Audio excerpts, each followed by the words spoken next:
Başla. Harbiy soha vakillari, o'rtoqlar, do'stlar,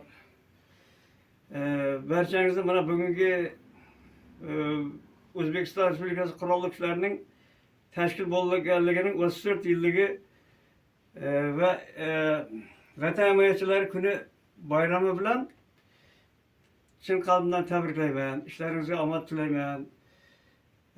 Mana O'zbekiston Respublikasi Qurolli Kuchlari mana hozirgi vaqtda juda yaxshi rivojlangan. Bosh qo'mondon prezidentimiz Shavkat Miromonovich Mirziyoyev bo'ladi.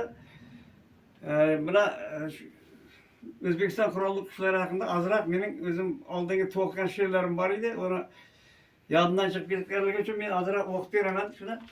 Sababi o'zim yozdim, lekin biroz vaqt bo'ldi buni yozganimizga. Shuni azroq o'qib beraman. O'zbekiston go'zal bir diyor.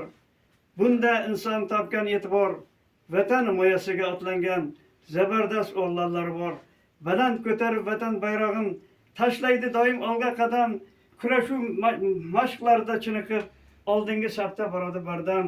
Kelajak yoshlarning qo'lida, ishlashadi baxtimiz yo'lida, yuksaltirib elimiz qudratin, oshiradi dunyoda shuhratin. Askarlarimiz el posboni, kurashlarda o'tar har oni, xalq oldida burchini oqlaydi, vatan tinchligini doim saqlaydi. Qo'limizda qurollar, to'siq bo'lgan dushmanlar, yakson bo'lsin bir pasda, asta boramiz, shaxtam qadam tashlab. Biz vatanimiz posbonlari, O'zbekiston askarlari faqat oldinga qadam tashlab boramiz. Yuragimizda jo'shirgan Amir Temur Ulug'bek,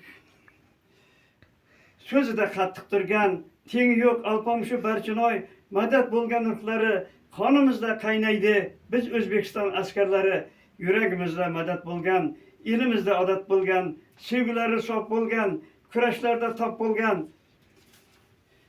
Farhod va Shirin kabi tog'larni talqon qilgan, cho'llarni bog' qilgan, qo'liga qurol olib vatan uchun xizmat qilgan, jonini fido qilgan jasur askarlarimiz bor.